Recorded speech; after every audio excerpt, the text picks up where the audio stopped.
Can everyone hear me? Is it turned on, Carrie? It's not. It's not on?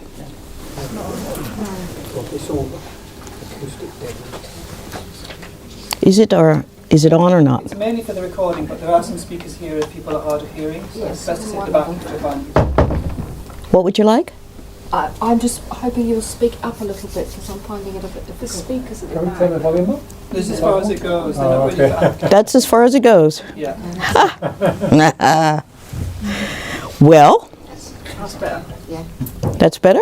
yeah. Okay. Give it some welly.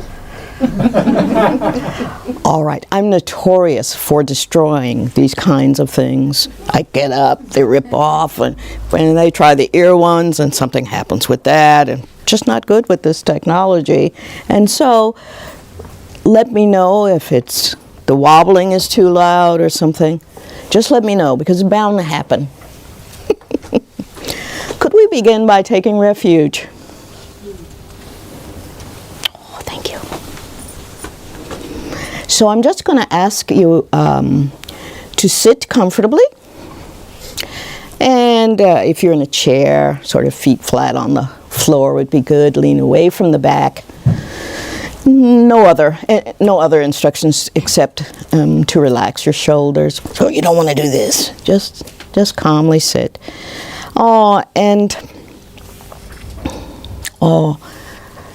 Tibetans do this, but you needn't.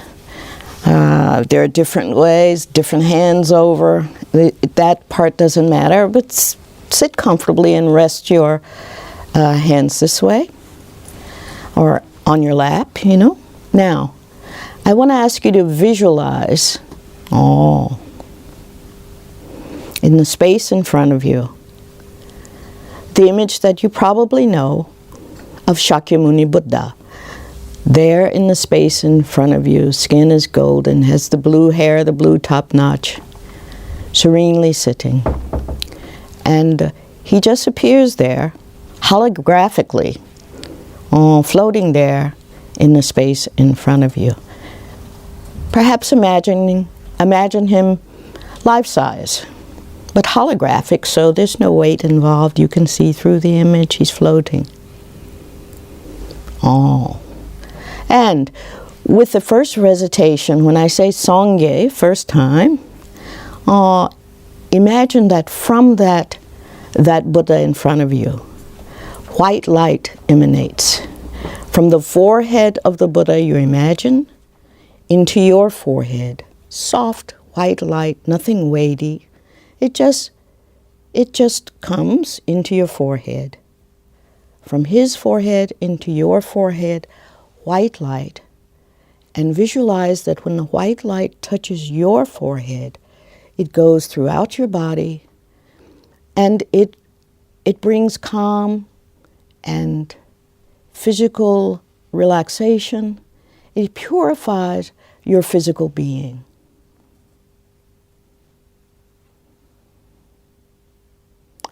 Now when you hear Songye the second time, please visualize that from the image you've imagined in front of you, that red light comes from the throat center of that Buddha into your throat center as red light. And it comes very softly and gently, new word, gently into your throat center. And that purifies speech or communication or connection. It opens up that channel. Then with the third and final recitation, beginning Songye, visualize that blue light comes from the Buddha in front of you, from the Buddha's heart center into your heart center. And visualize that when that blue light from the Buddha touches your heart center, that light purifies your mind. Tikaha. Now call strongly to mind that visualization of the Buddha floating in front of you. And those of you who know it, you can recite along with me the Buddhist refuge. Okay. Songye chudang so shi so nam la chon chu por do dak ni kyap chu chiu dagi jin so gi pe so nam ki dro la pin shi songye dru para sho. Songye chudang so chi cho nam la chon chu por do dak ni kyap chu chiu dagi jin so gi pe so nam ki dro la pin shi songye dru para sho. Songye chudan soji cho nam la chan chu bordu dakni hatsu chio dagi jinsu gi pe so nam ki dro la pinchi songye dru para sho.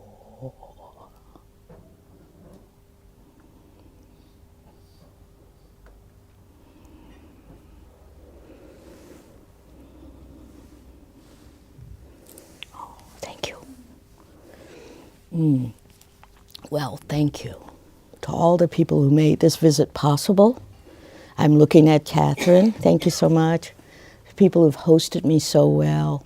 David and Susan, and to Fiona, who welcomed me at the station, even though I did something bad and was on the wrong side of the tracks. But she was looking for me, and finally I saw her looking for me. Thank you.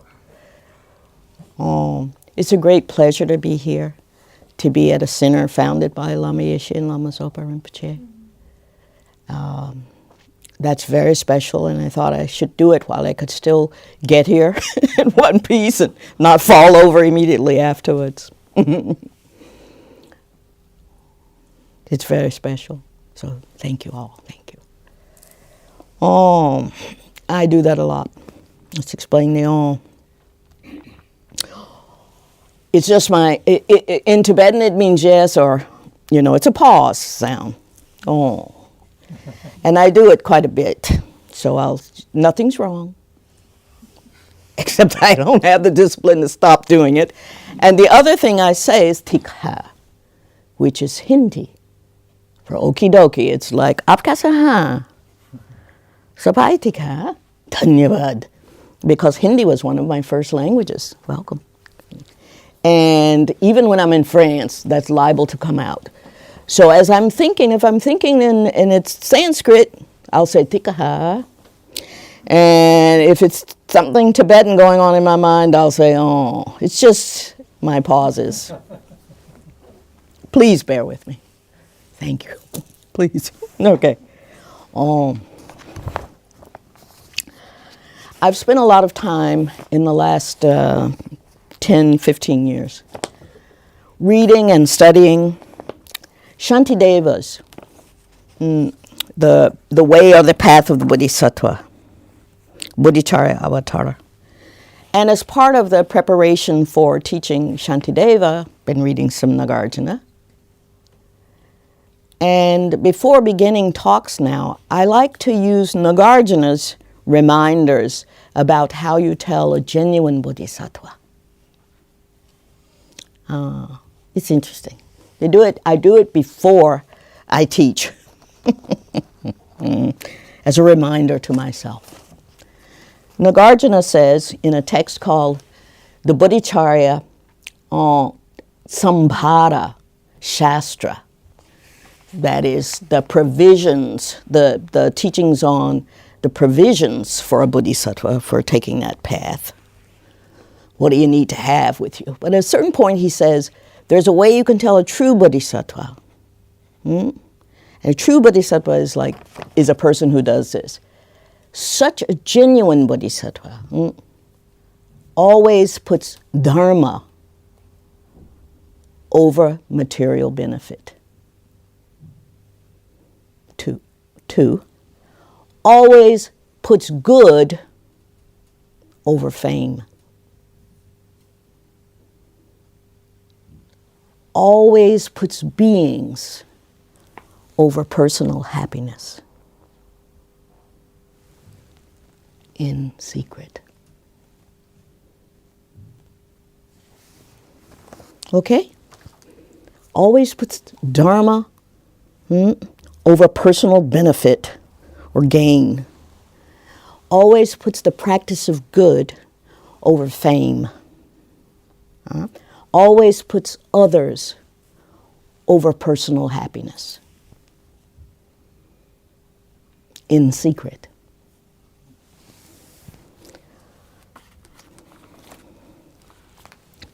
So the topic that was chosen, or that I was told would be good for this gathering, is one of the broadest I can think of, women in Buddhism.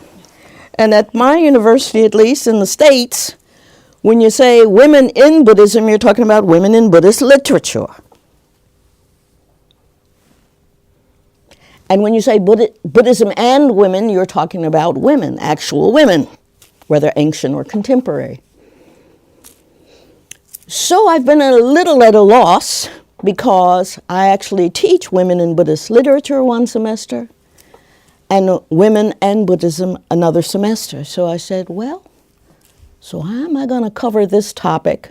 I don't know exactly how they mean the in, but how am I going to cover it in less than 2 hours when it usually takes me an entire academic year?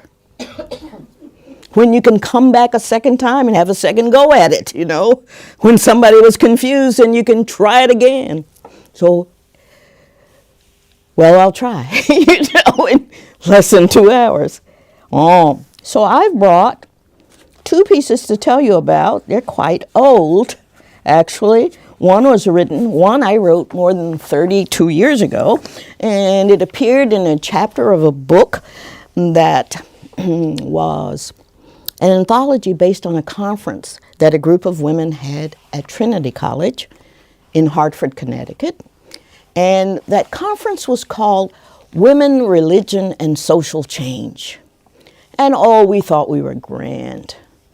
1984, you know, we're the second wave of feminism in America, you know, like, it's just, we were proud of ourselves. And then the book appeared. And we all loved the editors, you know. Ellie Finley Banks and I had been in Sanskrit classes at Cornell together. And Yvonne Haddad, who was a specialist in Islam. Those were the 2 editors, and we were all anxiously looking forward to the book's appearance. And then it came out. Us gung-ho feminists, right? The book's cover was a bright pink. A bright pink. Pink! Where was the radicalism in that? It was so embarrassing. Couldn't anybody have checked? Bright pink.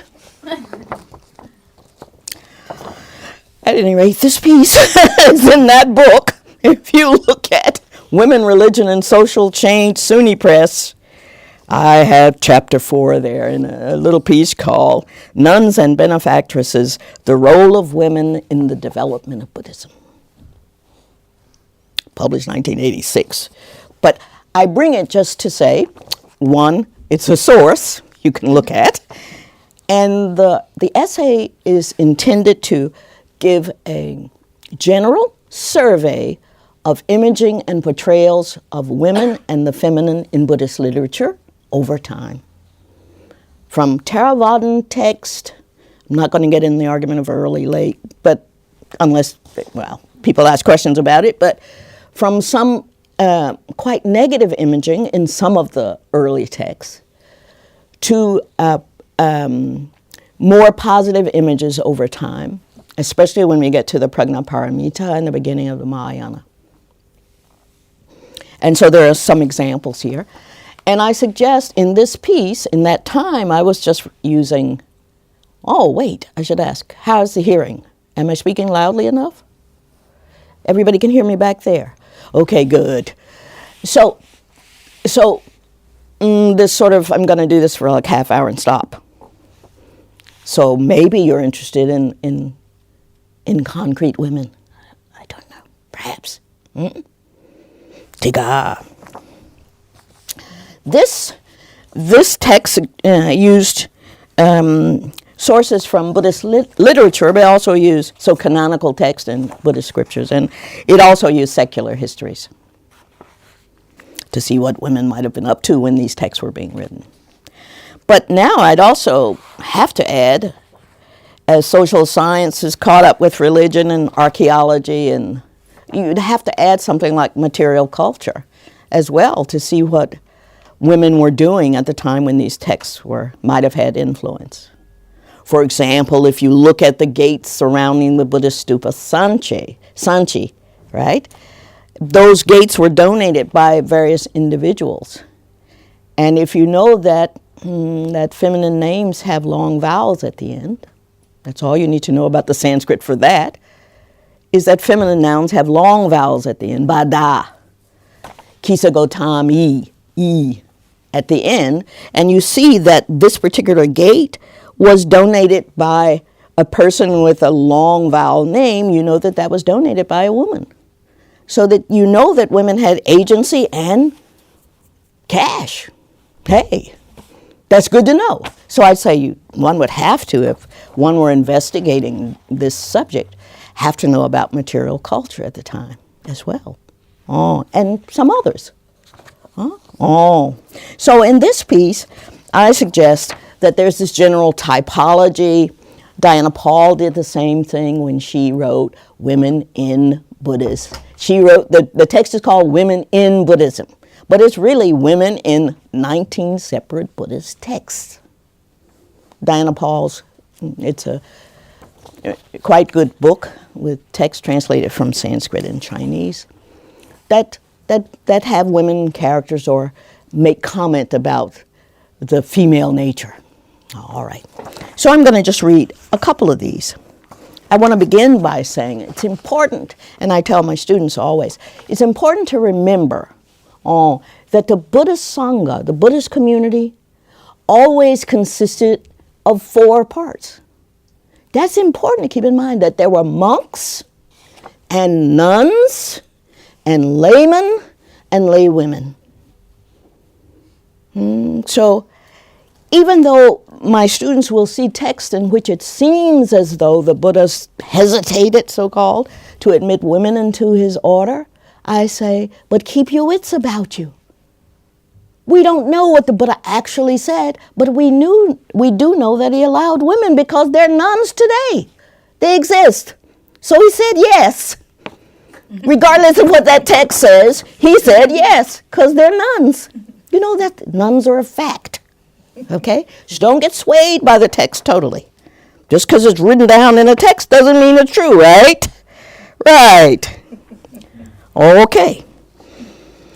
So that's the first reminder that the Buddhist Sangha was always fourfold. That the Buddha taught to monks and nuns as well as laymen and laywomen. But there seems to have been this hierarchy: monks, then nuns, then laymen, then laywomen. And that was due, I suggest, in deference to the society. I think that Siddhartha Gautama was, as the Buddha, quite radical, actually, when you think about it, since he did something that was very radical for 6th century BC India. He allowed people from different castes or varnas to join his Sangha. That was such a no-no. All right, there's Modi and Obama meeting a couple of days ago, 2 of the largest democracies in the world. But India itself being the largest democracy, but it was clear from the beginning that all people are not equal. There's a Varna system. Varna is cognate with color, varnish. True, but I'm not going to go there unless you ask.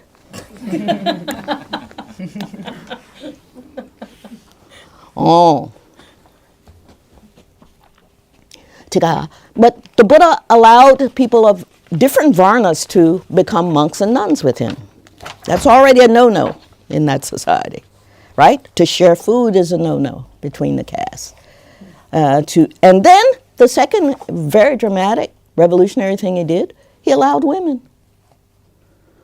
Now the old history is, the tradition is that there were 64 great teachers at the time of the Buddha. And we only know about 2 of them now. The founder of Jainism, Mahavira, that tradition still remains in the world, and Buddhism still remains in the world. So what did both of these do when you think about it? They both allowed women. Ha ha ha ha. Tika. They both allowed women. Now, tika. So, in the Buddha's time, I also have to mention that the Buddha was born in Kapilavastu, and it was apparently Lumbini, but that's in modern-day southern Nepal. And when he ventured out, it was, well, I have to do this backwards. There's a monk doing a nun doing a sand mandala, backwards and upside down. So I can't do it. Well, there's India. This is Nepal, right? So the Buddha's here, and he comes this way on his teaching route. And that's the hub of Aryan society, that circle. So in a way, this is applicable to today, and it's probably a gross generalization. But usually the new dynamic ideas come from the margins. The Buddha was such a figure, even though his father was head of the Sakya clan, one of the 16 republics. Not kings, I don't think, though they're called that, but more like, headmen of tribes. There were 16. But so he consorted with these headmen, and so he knew how dangerous it would be for him to take that step of allowing women into his Sangha, right? But we're presented with this text. It's called Kulavagga 10. I'm not going to stop there, as I understand from Tenzin Palmo. Someone gave a talk last week, and they stopped there. You don't want to be left with that, I tell my students. We don't really know what the Buddha said, but this is a text that presents the so-called ordination of the first nuns, in which his aunt, the Buddha's aunt, Mahaprajapati, comes when the Buddha has returned home. He's now become the Buddha. He's a following, but he returns to Kapilavastu, and she apparently comes up to him and asks for permission to enter the Sangha, and he apparently responds, "Be careful, Gotami." And again she asks, and again he says in that text, "Be careful, Gotami." And then the Buddha goes away, at which point she doesn't stop. She cuts her hair, she puts on cloth, and this is from a royal family now, Mahaprajapati. She's quite determined. She puts on robes similar to the monks' robes, and she follows the Buddha on foot. And she goes some number of kilometers. And so she appears outside of the place where the Buddha is encamped with his monks. This is apparently, histories tell us, within 5 years. We don't know exactly. Within 5 years of the actual founding with the 5 monks that he made monks. 5 years later, he returned home. And at this point, Mahaprajapati asked for permission. Okay, so it may be 5 years. We don't know. But she follows him. And she appears outside of his encampment with swollen feet, dust covered. She's come a great distance from the royal environment that she knew, but she wants desperately to learn something about this Dharma. She wants to leave home with the Buddha. So here's something that's kind of fun. I hope I don't spend too much on this. But you should know this, that there are characters in Buddhist text. And when you read them, you learn what the characters represent. Like Shariputra is representative of the highest of Theravadan wisdom. Manjushri is the highest of Mahayana wisdom. Anand, you should know, who sees Mahaprajapati there with swollen feet, goes up and says,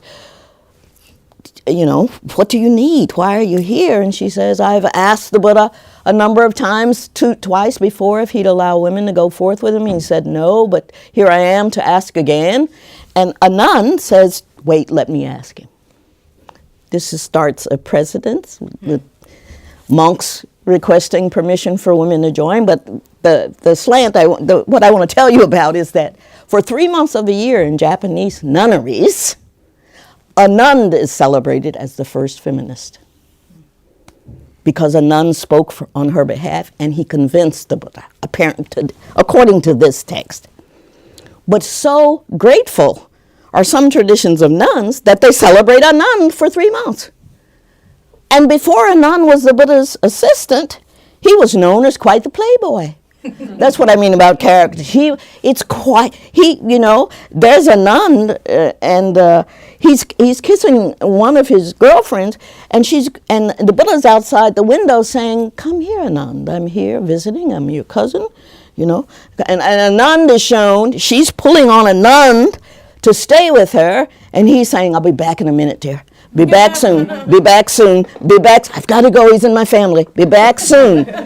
Anand is a playboy. So he becomes the first Buddhist feminist. It's fun to read Buddhist literature. Tika, there's a reason that Shariputra and Avalokiteshvara are talking in the Heart Sutra. Those two, being the characters, tell us something. Subhuti and Vajracharika tells us something. They have characters. Oh, Tika, that's another story. But the stories are fun in Buddhism. Okay, so for 3 months of the year, Japanese nuns, Zen nuns in particular, recognize Anand as the first feminist. Oh, so that text then goes on to say that Anand went to the Buddha and says, "Lord, your aunt's standing there, and she's the one who raised you. Don't you think it'd be good if you admitted her to the order?" At which point the Buddha apparently says, "Be careful, Anand." And then Anand says, "I'll try a different tact." "Well, Lord," he says, "are women capable? Should you show them this path? Can they learn it? Can they use it?" And the Buddha says, "Of course." So Anand says, "Well, then, so admit her. She not only nourished you and saved your life, but if they can, they can. So what excuse do you have?" And the Buddha said, "Okay." Oh, okay. So he's apparently convinced by that argument. It took an argument, not just a plea. Oh. But as a result of Ananda's request, the Buddha says, "Okay, this shall be ordination for her if she takes these 8 additional rules." This is all found in 4 pages of text. Okay, if she takes these additional rules, she can join. This text says, and those rules come to be called the weighty regulations, because they are weighty, some of them are. For example, one says, if a nun is in my order, and she's been there for 100 years, still she must rise up, greet respectfully, show great respect for a monk ordained but that very day. Well, that sounds like second-class citizenship to me. Oh. So I asked my students, who do you think would have written a text like this? And for what purpose? Mock class, who do you think? Not that we know exactly. But who might? That's assuming that it weren't the case that the Buddha had hesitated so. Who might such a text favor? What might have been the occasion?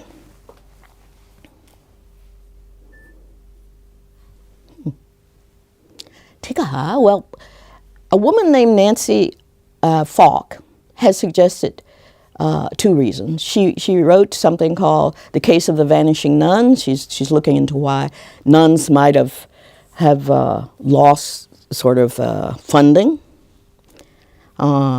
And she suggests that it was an economic reason. Whoever authored this text might have had economic reasons. The nuns' order might have become so popular that somebody wanted to put an end to that. So they made not only that rule about seniority, but one of the other of the weighty regulations said that nuns, while monks could do it, nuns could not teach mixed audiences. Nuns could not teach men and women. Nuns could not admonish a monk. Now, this had consequences. if this were actually a rule, this would have had consequences. And it's one of the reasons today that people like His Holiness, the 17th Karmapa, are suggesting that women at least get teacherly titles, right? Because when they can teach, that's that's been one of the limitations throughout the 2,500 years. Not just women's modesty, and not their practice acumen, because women proved that once they received Buddhist teachings, they could scale the heights, the equal of any men. That was proven. We just don't know who would have written a text like this. And all right, the scary thing is that it's canonical. It's in the canon. It's Kulavagga 10, it's in there. Now, you should know also that when nuns take ordination, and ordinations get to be elaborate, sometimes they last for 3 months. Nuns don't actually take those 8 rules. Yippee! So discriminatory, right? But I'm told they hear about them every day.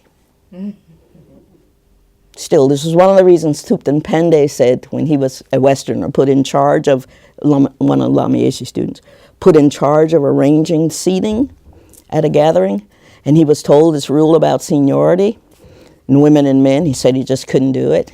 And it was the first time he felt like he couldn't do this whole thing in the robes.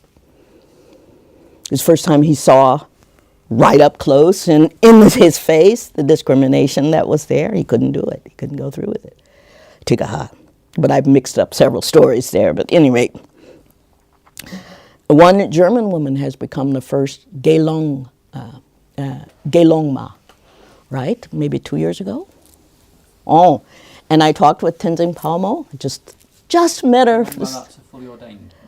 Yeah. I'm sorry. And that's like a bhikkhuni. Yes. Yeah. Okay. Oh yes, she's just finished the training at the School of Dialectics. And Tenzin Palmo told me last week that in this. Lama or the first Yeshe? I'm sorry, that's what Peter was helping me with. The first. What did you just ask? First Yeshe. Yeah. First Yeshe. Yes. Women, female Yeshe. Yes, we've had Gelongma. Yeah, not Gelongma. Yes, okay. Oh, first Yeshe. And Tenzin Palmo said, in the next class, there are already 21. There will be 21. Ceremony for 21. Now, we don't miss that number either. 21 Taras. Yeah. There are 21 in the next class. Geshe-mas. And this was one of the suggestions that His Holiness had for not only raising women's self-esteem, but declaratively saying they can teach. And the Karmapa is working on that too, increasing the number of, visible female nun teachers, enrobed women teachers. Okay.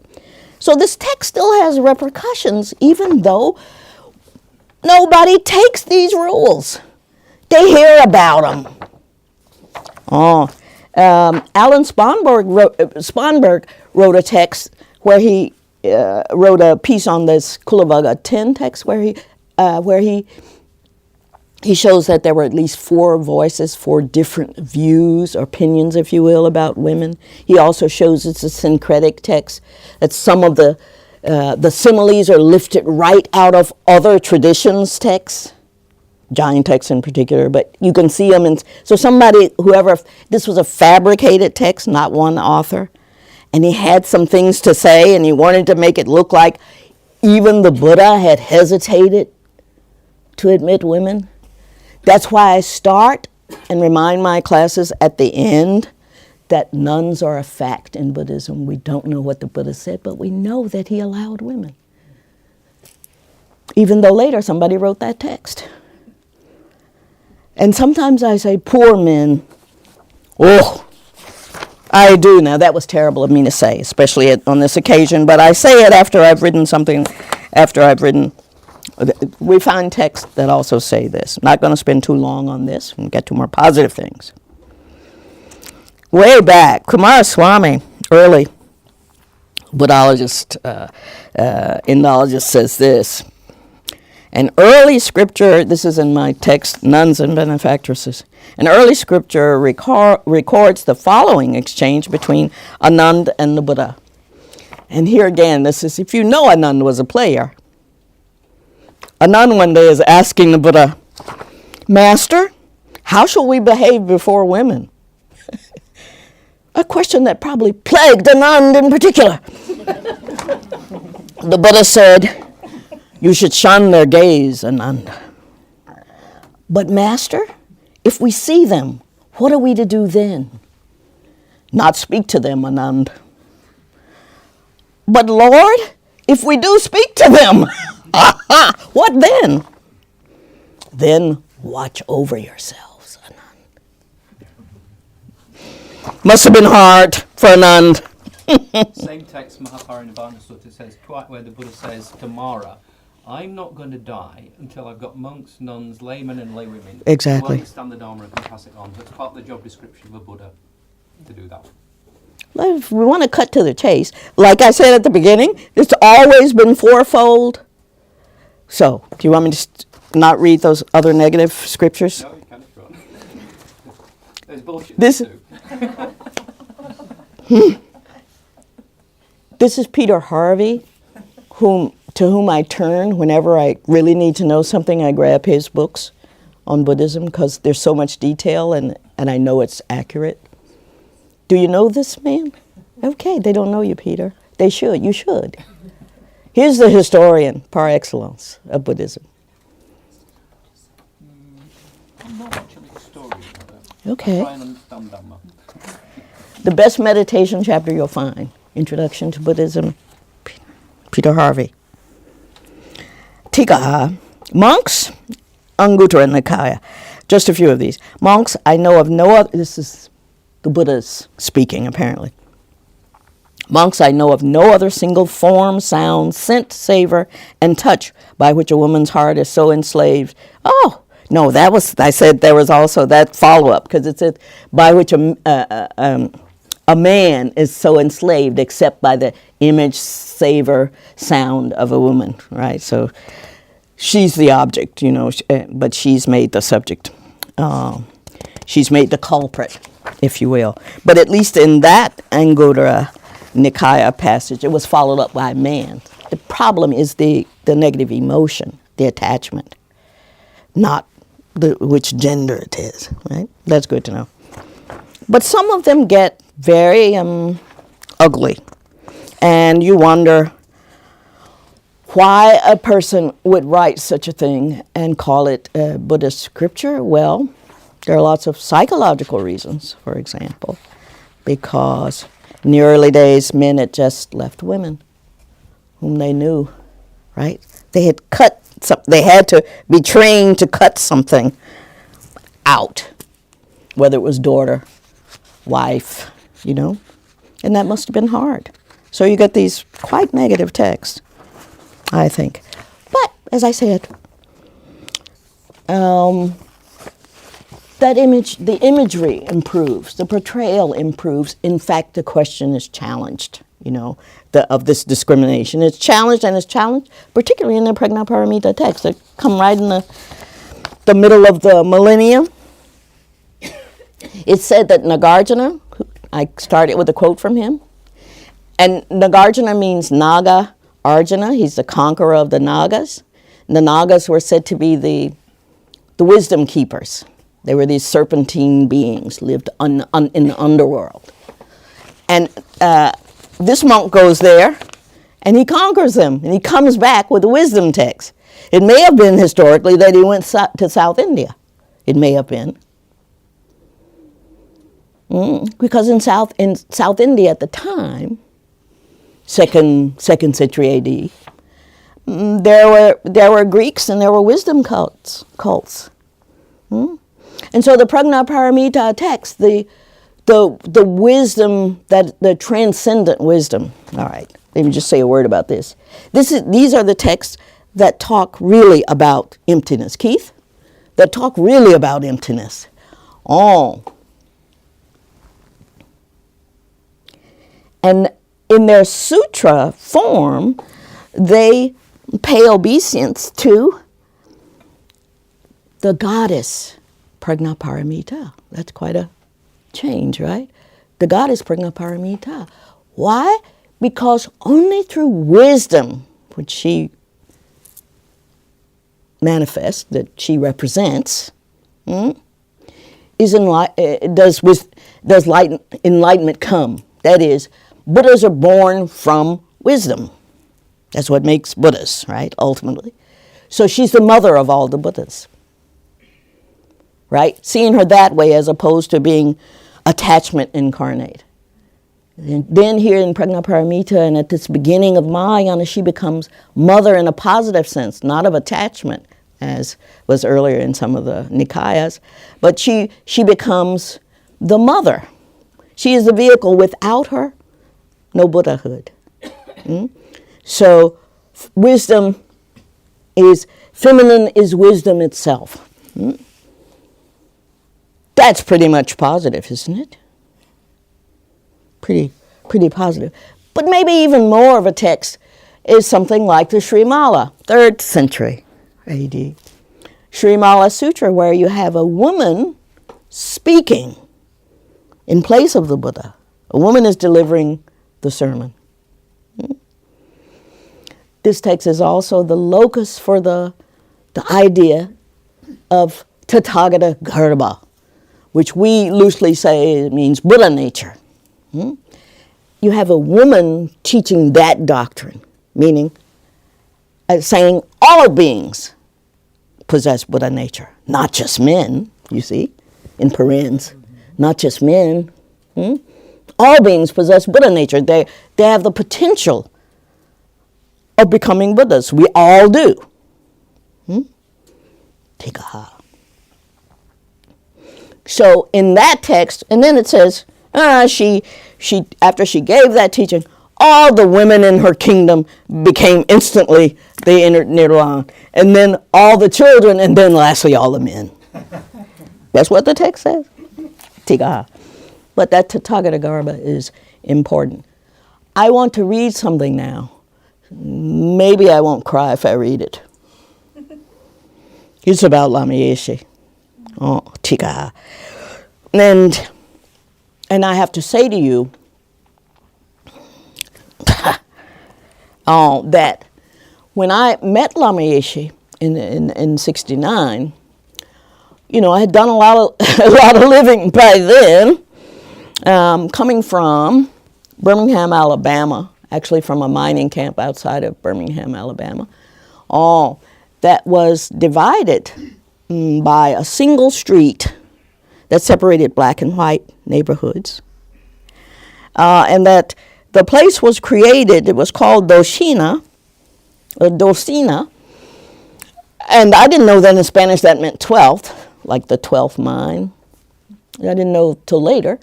But when I was growing up there, the mine had closed.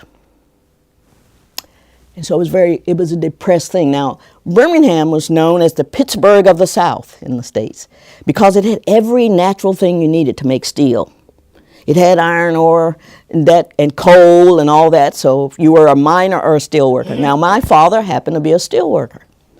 My father didn't go in the mines. He went to Inslee, some 3 miles away, but to make steel. And when we were 2, we moved to Docina. He was getting away from his parents. It was his first home, and there we were. But it was a Jim Crow era. So when I was raised, we were taught very carefully, especially in this camp where we lived, a mining camp, because not only was there a white community and a black community, but a clan area chief lived in the white community. I mean, the Grand Wizard guy.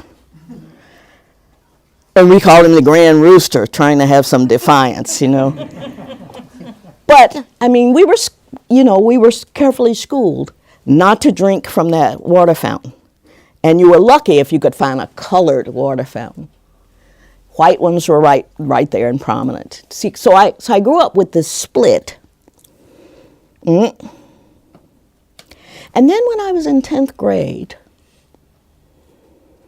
when I was 15, Martin Luther King decided to bring the civil rights movement to Birmingham, the city he called the most segregated city in the South. Can you imagine? After Mississippi, Birmingham, he said, is the most segregated city in the South. Now, in Birmingham, the children had been under attack a long time. Not saying this to upset you, but it's just fact. And so what Martin Luther King did when he brought the campaign to Birmingham is he said, I'm going to put children at the forefront of the marches. And his close guides, and his friends said, Martin, this is going to be trouble. I don't think you should do it. Okay, we children were thrilled because children had been under attack an awful long time. Not just black people, but children in particular in the South for a long time. And we wondered why the rest of the nation didn't know. Why there wasn't more done. Okay, now I had entered school in 1954. That's the year of the Brown v. Board of Education, Topeka, Kansas. This was the federal law that says separate is not equal, right? Separate is not equal under any circumstance, even though whenever Plessy and Ferguson, the law had been that separate but equal is okay. But in 1954, the Supreme Court struck that ruling down. For those of us in the South, that simply meant that the state courts, the Supreme Courts, went into action to prevent the implementation of integration. So even though there was a perfectly good high school in Dosina, it was all white. And I started school in 54. We thought there would be change. But when I graduated 11 years later, I graduated from an all-black county school to which I was bused 7 miles every day to keep integration from happening. Okay. So as a 10th grade, I was really happy when King decided to bring attention to Birmingham. Brown v. Board of Education was 1954. Have you heard of Emmett Till? Okay, Emmett Till was murdered brutally in 1955. Okay. In 1963, King comes to Birmingham. This is after success of Montgomery bus boycott. And he puts children in the forefront. And none of us children had cars. It wasn't like you become 16, you get your license and your car from your parents. So we had a principal who announced during these days of turmoil and crisis, classes will still be held. He was a superintendent and a principal after all black, he said. But Principal Paul Ware, you don't forget a man like that. And he says, but students who are actively taking part in this, nothing will be brought against them. Yeah, Principal Ware. So buses would line up. We didn't have cars, but buses would line up. Going downtown. Oh, we had fun. Going downtown. And we'd pile onto the buses and go downtown. Every day for about 6 weeks, April and May, 1963. And I never got arrested, but I was really afraid of dogs. And the dogs were sick on people. Alsatians, big German shepherds. And so I was afraid of dogs. All the way through Cornell, I was afraid of dogs. And Cornell was special because dogs were in the classrooms. And anyway, I was afraid of dogs. Sometimes I walk with my mom and dad. But what I want you to know is that the staging ground for all the marches in Birmingham that spring, began at the 16th Street Baptist Church. They began there. That was no fluke target. 16th Street Baptist Church. So we pile off the buses and go into the church. So even though Martin Luther King is this great figure, and somebody had wondered whether he was really the right one, they thought, well, he speaks pretty well. They made a good choice, I think. Well, he's new in town, they said. He's a young guy, he's got a baby girl, but he speaks pretty well. So he became the leader of it in Montgomery, and then he brought it to Birmingham. Well, so we went downtown and marched every day, and then after about 6 weeks, the jails were filled, and they brought out the hoses and they brought out the dogs, and then there seemed like there might be an opening, and Birmingham said okay, the city council said okay, certain establishments would be more open. Tikahau. This is 1963. Then there was the March on Washington in August, right? And then in September, the 16th Street Baptist Church was bombed, and 4 little girls were killed. And it was bombed because it was the church. It was the staging ground. It was the center. Children, the people who bombed it, the 4 men and everybody in Birmingham knew who they were. Only one was ever had charges brought against him. Everybody still knows who they were.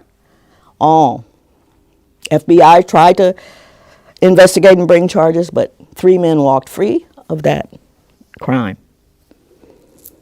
Tikahau. And if you get a chance to see Selma, the movie, Ava DuVernay, wonderful, because she writes all of King's speeches. This is new 21st century King speaking. It's perfect. She's a wonderful director and writer. Okay, so that church. Now, what happened at the church, the last thing I want to say about that is that, because then I'm trying to tell you what I was coming with when I met Lama Yeshe. At that church, when we piled off the buses, the elder women in the community would take us. They were so important to the movement. So when they get left out, I want to say, you have to put those women back in the story or you miss it. Because we pile into the church, and these women like Septima Clark, and remember her well, she'd say to you, these were teenagers, we're teenagers and maybe 10 to 18 maybe, and she'd say, you ready to march today? And if a young teenage boy said, yes ma'am, I'm ready. She said, no, I don't think you're ready. You go over there and do your Sunday school lessons. And he go, she said, you heard me. Go do your Sunday school lesson. Because nonviolence was such an important part of the element, of the whole thing. It was such an important element, right? Because you couldn't, part of your being, we were allowed to march if we pledged.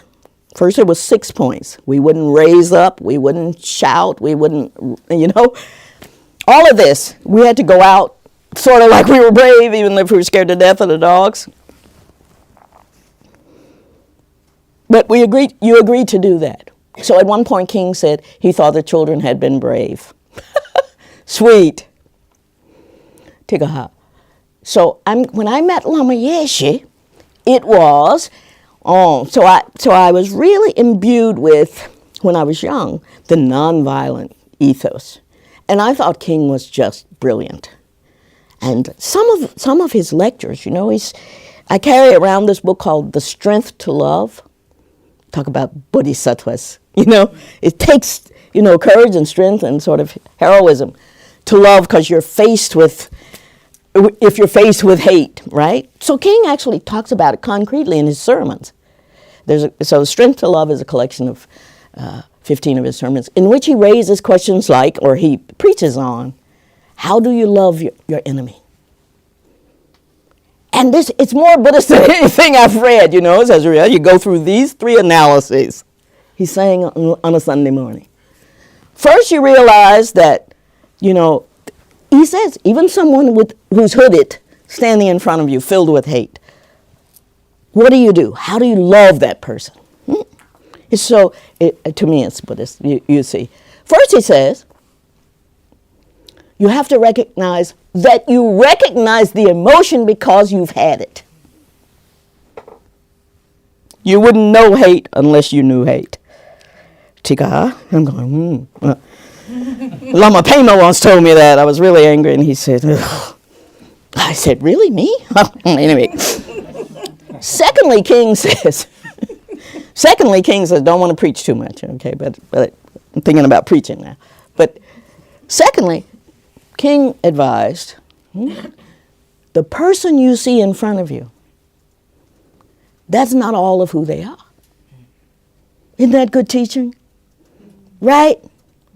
That person who wears a hood and wants to burn a cross in front of your house, which they did when I got scholarships to college, that person goes home and picks up a baby and hugs a wife. That person knows how to love.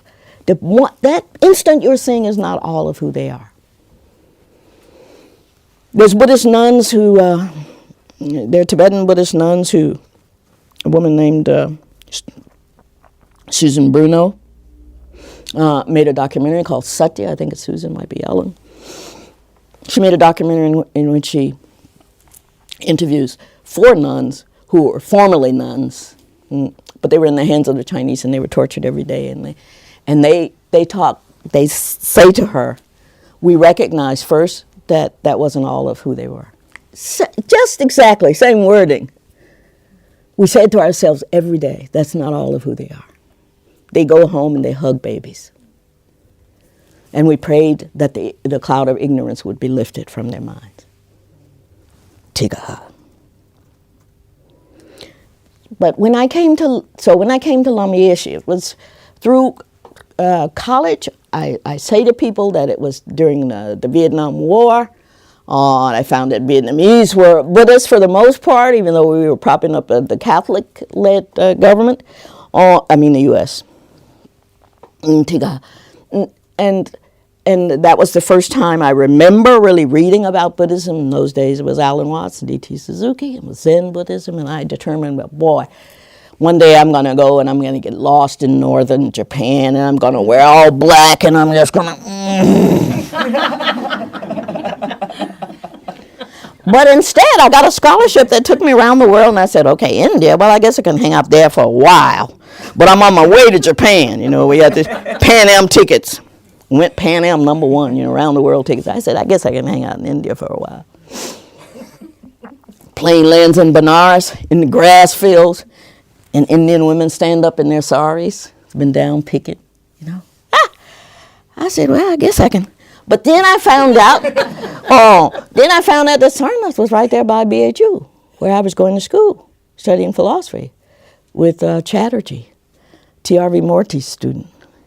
And Chatterjee was the professor and 7 Thai monks. That was my class. And the Thai monks would say, Jan, we think you would enjoy reading this book. Right? And step back quickly. It's against the rules to touch a woman, right? But those monks were so influential a couple of years down the road. But anyway, at Sarnath, there were these pilgrims, and I met them. Okay, here comes the story. At the end of the junior year, so having met Tibetans, I forgot all about the black robes and getting lost with Zen. Forgot all about that. Fell in love with Tibetans and the colors. Happiness and joy. And I realized that they knew they had some knowledge I wanted, because they had themselves experienced a great historical trauma. So I'm coming out of slavery and its legacy. And here these Tibetans, who, as Lama Yeshe said, were kindly asked by the Chinese, to take a hike. Well,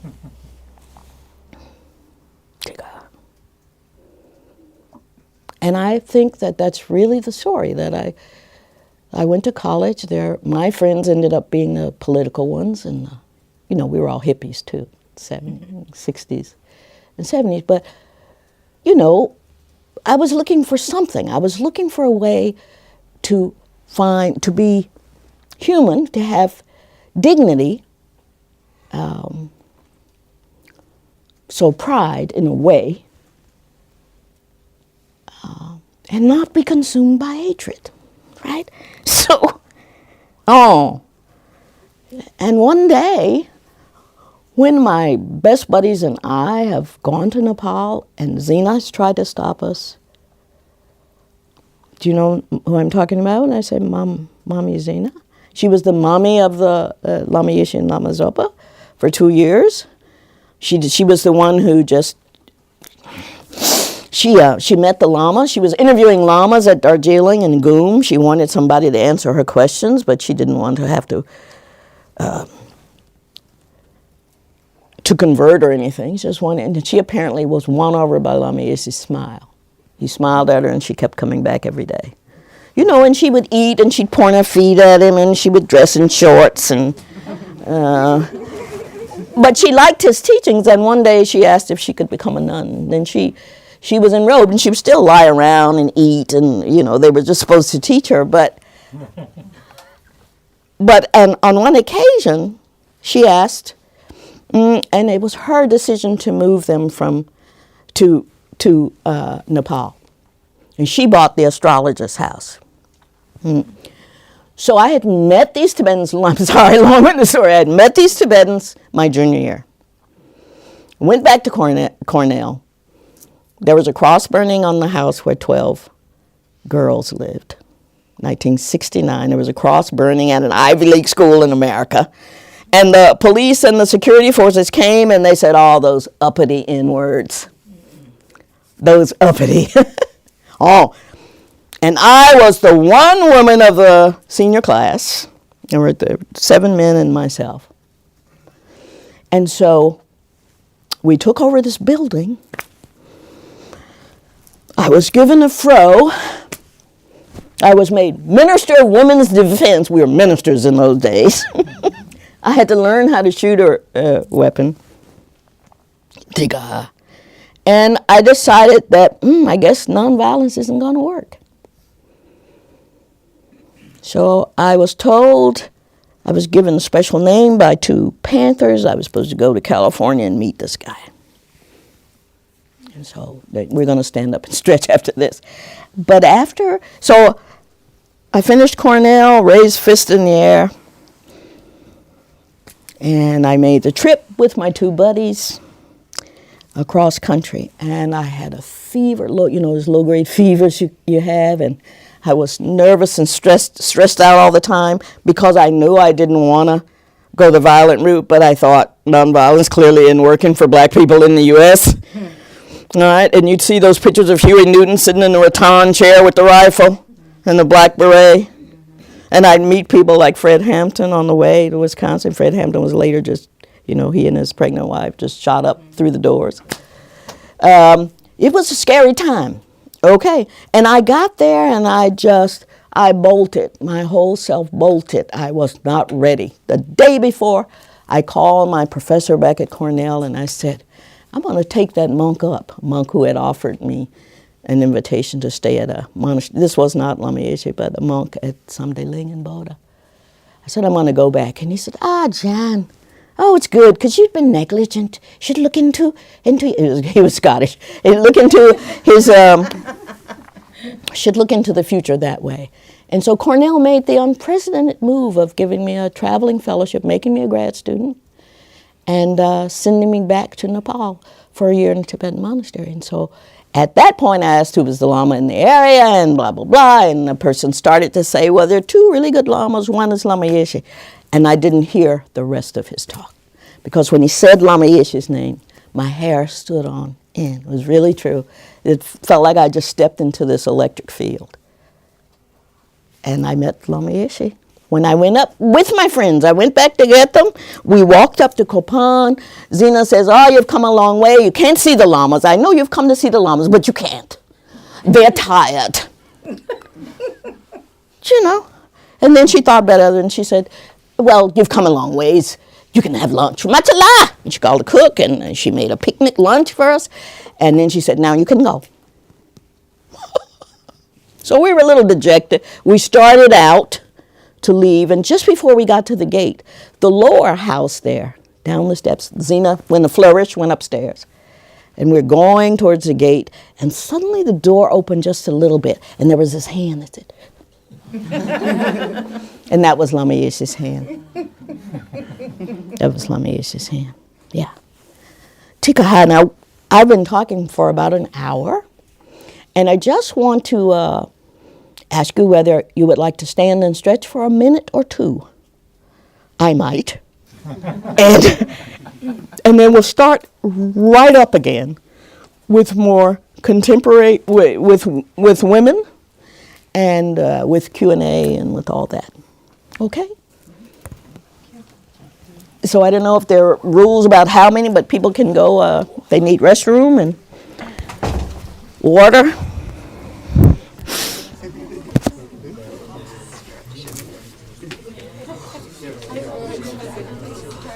The only white priests I've ever seen in my life were albinos in India. I've never ever seen a white person.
Hot water on it, and then it still has a tea flavor. Thank you.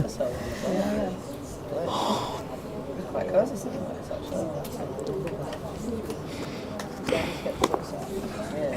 Yeah, I don't think I've enjoyed it as much as I was expecting. I'll do it. Heard that I was travelling with it on like when we was camping. You just turn up some places and you just unlock it and you sleep on the ground. Sleep on the ground. Yeah, just wake up in the morning. I've done one day. Yeah. Thank you. So that's the camper Got cushions and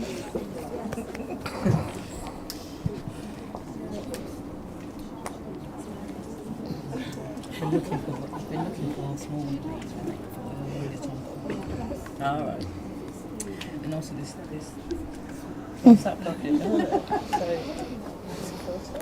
so it's like a little water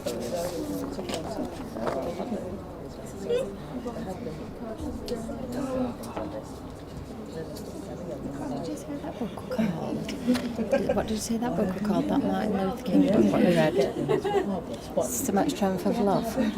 What it called? The Bodhicharya Avatar? The path of the Bodhisattva? No. The one where Martin Luther King, Strength of Love. Oh, wasn't it? the strength to love. The Strength to Love. Oh, you'll love it. Coretta, his wife, made the collection. They're great sermons. They're so practical. Yeah, it sounds very. What's your name? Melissa. Melissa. Thank you. I hope you enjoy. I am. It's been fascinating listening to your teachings and stuff. Yeah, it's just really interesting. I wish I'd have brought my little girl now. She's only like 11, but she's mixed race and she does all the black history at school and stuff like that. It'd have been amazing for her to listen to this. It's just, but Well, I don't know whether people are recording this. I guess they are because I'm mic'd. yeah, I'm gonna get her to listen to it or even take it to school because they have lots of. But yeah, it's been interesting. Well, thanks. I'm gonna look at that. Okay. Well, it's not very like actually. What's the word? Recycling. Yeah, I'm fine. Yes. Okay. Okay.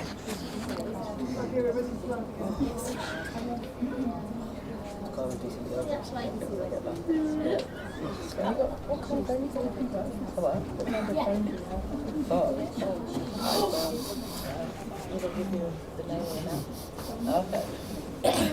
think you have to buy it. I'll show you.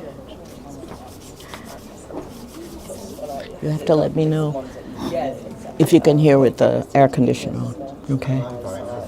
Yeah, basically. You think you can? Just like what I tend to do as a practice. Yeah, I've had a bit of a break from it for a while. I did used to start on formal sort of practice as well. Yeah, just for training and stuff. So, like I say, yeah, it's been quite a few years since I've done it properly, but I just kind of keep the rooms now and then if I need to get off the stress, I'm just like, right, just do a bit of that. That's what you want. Oh, that's good. Umane pema hu, umane pema hu, umane pema hu, umane pema hu, umane pema hu, umane pema hu, umane pema hu, umane pema hu, umane pema hu, umane pema hu, umane pema hu. Some of you may have read this, or you may have bought it tonight.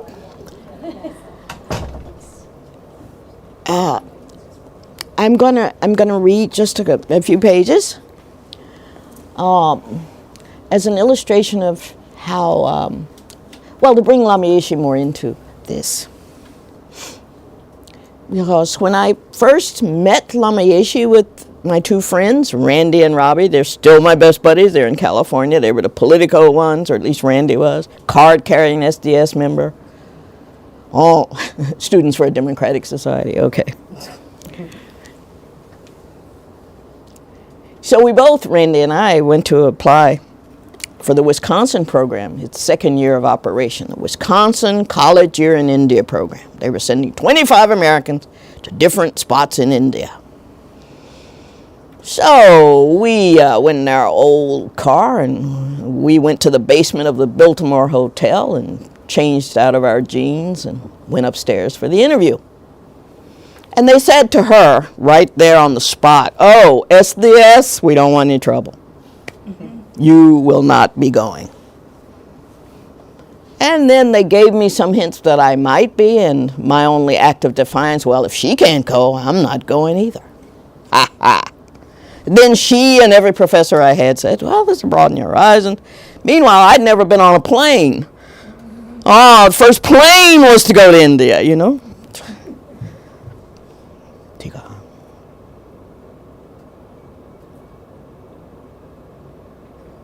And so when the three of us met Lama Yeshe from that, and he said, Lama, so glad, so happy you're here. It was so sweet, you know. And then he said, why, dear, did you come? And he pointed to each one of them. And I don't know what they said. You know, you never remember what the other said, you know, right? But when he got to me, you know, I'm an intelligent student. I said, samsara is suffering. Totally dumb. There you are. You have a chance with the guru, and you come out with something like that. And still he loved me. And he had this, I called it here a mission, but I'm sure, you know, there are different methods, depending on who you are. So I see Lama Yeshe's method with me as building my confidence, telling me I was quite okay, you know, because I came dragging all this low self-esteem. People had told me since I could remember, you know, you dirty old, right? So blacks spent all this time making sure the kids had clean underwear because the first thing they were going to be called was dirty. Anyway, I'm dragging all of this. And then so I go to Lama Yeshe. And so the other side of low self-esteem or insecurity is pride, right? So one day I'm just sitting there up at Kapan. I don't know what I was thinking. And Lama Yeshe came out of his little room to go brush his teeth. Had a towel over one arm, had his toothbrush, looked over at me and he said, yes, dear. Pride and humility in conflict, that's a tough one. And then he went on and brushed his teeth. And you know, like, ugh. Pride and humility in conflict. That's all I wanted, you know, dignity, but, you know, feeling okay. So I'm going to read now. This chapter is called Women's Liberation. Tiga. Oh. When I reflect upon the 15 years during which Lama Yeshe was my teacher, it seems clear that his personal mission with respect to me was to build my confidence. He wanted me to realize and understand that like everyone, in my innermost core, talking about Buddha nature, in my innermost core, I was pure, intelligent, compassionate, and powerful. He sought to help me manifest that understanding.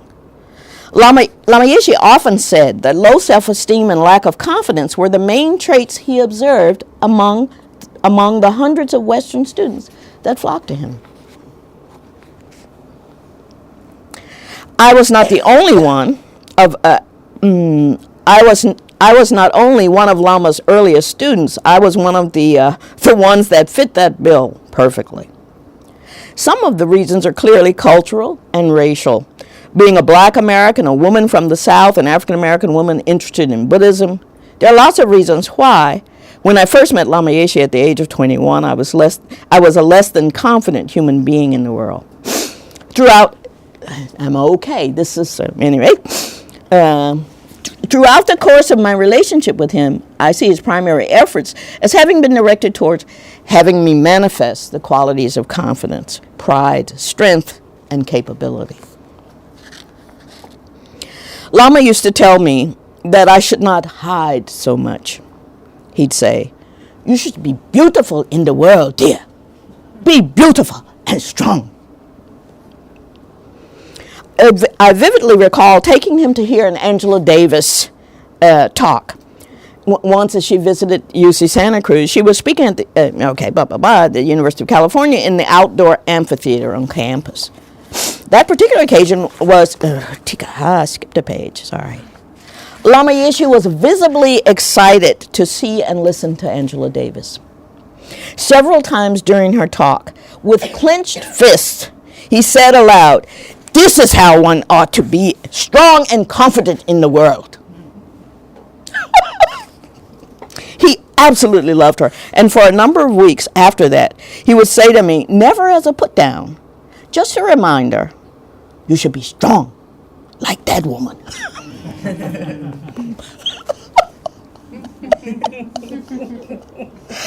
Lama called me daughter. I assume that he called any number of other women daughter as well.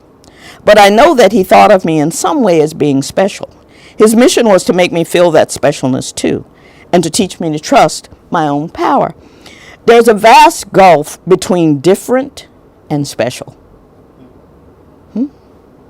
My mother had seen me as being different. Lama Yeshe saw me as being special. And special means loved for oneself alone, for one's core, which is ultimately pure wise, and so forth. Lama Yeshe knew this about me, as he knew it about all beings. And this is what genuine teachers do. They love us completely without reservation, because they truly see us as precious, each in our own right, as nothing less than Buddhas. The wonder is that if someone whom you trust and admire views you in this way, even you begin to feel it. And with continued reminders, you begin to see yourself in this way. Lama had a way, once on one occasion, he said, we were talking about something, some philosophical point actually, and he said something and then I said something back, and he said, like 5. I say one thing, you see 5, he says. I say one thing, you see 5. And still with my low self-esteem, I went, Lama, is that bad? Is that bad? He said, no, silly. No, you're quick. It just means you're quick. I say one thing, you say 5. Trust yourself, take a high. So thereafter, and that was just a couple of years in, whenever we'd be anywhere, and there would be conversation, we could be going for ice cream, into the city or something. And we were a group of us who were just following along with Lama Yeshe. He'd do this.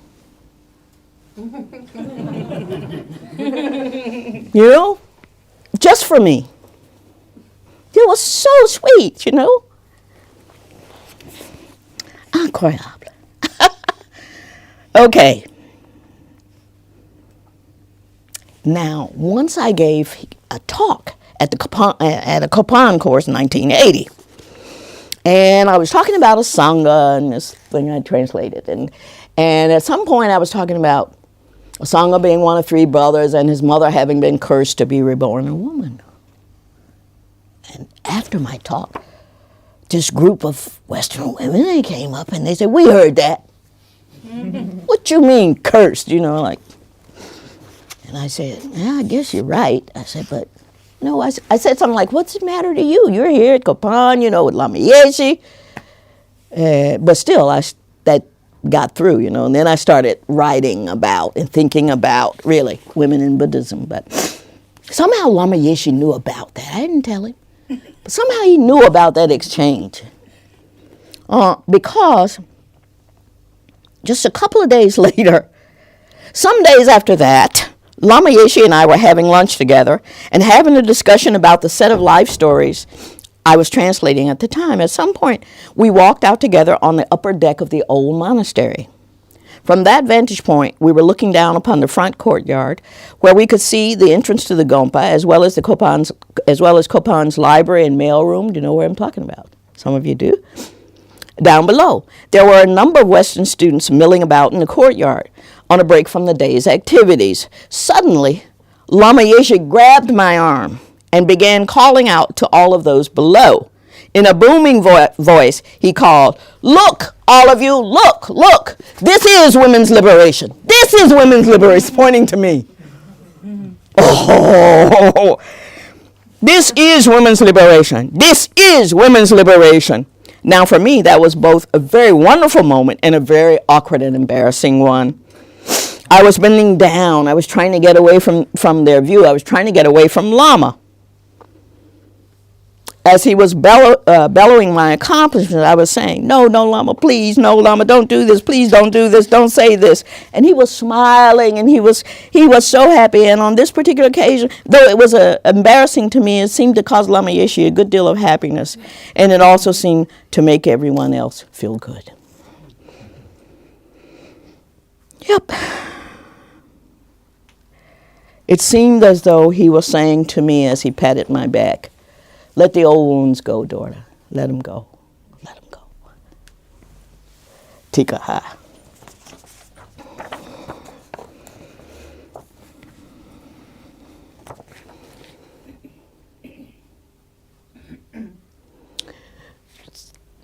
So in 1974, Lama Yeshe came, 74, I'm going back in time now. Maybe, either 74 or 78, one of the early visits to the U.S., Lama said to me, daughter, Lama, so he had visited Geshe Sopa, one of his teachers. Right? He'd stopped off at the University of Wisconsin, and then he came on to Santa Cruz, where I was teaching. He said to me, daughter, I would like to have university experience. I would like to try that experience. And I said, well, maybe that can be arranged. Now, Lama Yeshe had no green card, permission to work, and he had none of that. And yet, when Lamas want something, somehow it works out. So, it just so happened that at Santa Cruz, the new chancellor was a person who had formerly been the head of the director of the Danforth Foundation, or the Kent Fellowship Foundation, and I had gotten one of those. It's a fellowship you can take to any college and have your graduate studies paid for. So that particular person had advised me to finish my dissertation before I went out to start teaching. It was good advice, but I didn't take it. And I went out to UC Santa Cruz. And then he came there as vice chancellor. So when Lama Yeshe asked me, or said to me he'd like to have the university experience, I passed that on to the chancellor, my old buddy, Ed Dirks. Ed Dirks put on a big reception for Lama Yeshe, just for people in the area to meet a Tibetan Lama. It was a grand reception. So after a while, I'm looking at all of us standing around having cake, making small talk. Wonder where Lama Yeshe and Ed Dirks were. Well, they're in the far end of the house, talking about their respective heart conditions. They didn't join the reception anymore. Just, Lama Yeshe could always make that connection. He's off talking with the chancellor. And sure enough, Ed said, there ought to be a way. And Lama Yeshe taught as a substitute for me. I went away that next semester to Wesleyan, and Lama Yeshe was my substitute teacher. And then, and this is the last story, this is connected to how he builds confidence. He said he enjoyed himself. And when Adele's book comes out, you'll read that Peter Cage said that Lama said that one of his best years was when he was teaching at Santa Cruz. He loved the flowers that all the students bought. He loved the discussions with them. He liked the university experience. So I was really tickled to read that these many years later. But Wesleyan finished earlier than Santa Cruz. Santa Cruz is on trimester. So Lama Yeshe invited me to give a guest lecture in his class, which had formerly been my class. But I said, great, though I was a little nervous. So I gave a talk. Lama Yeshe sat in in the audience, I gave a talk that compared the life of Milla and the life of Naropa.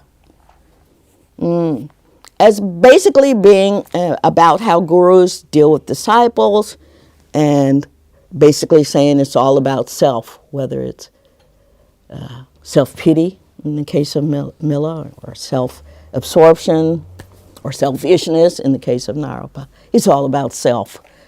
So even though the teacher might... At any rate, I wrote the Tibetan, Namtar, and I wrote the Tibetan and Milla and Naropa, and we had a good discussion.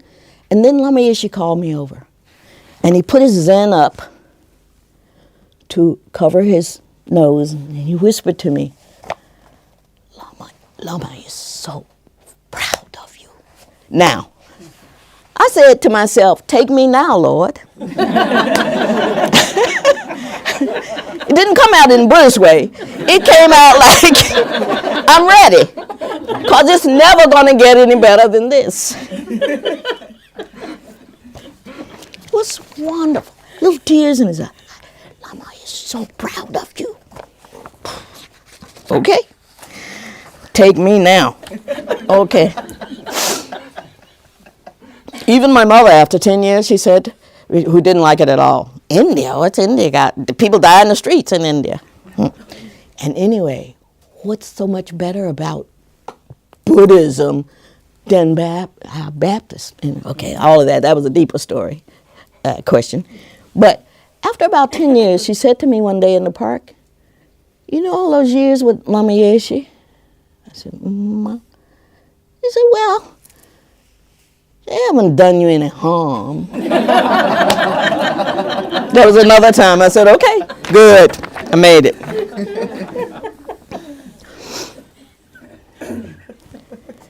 So there are books now, I'd say at least since the 1990, lots and lots of books coming out about women, or for women, if you will, that chronicle the lives of women. There's people, it's still second wave feminism, but it's like those voices are missing, find them, collect them, and put them out, right?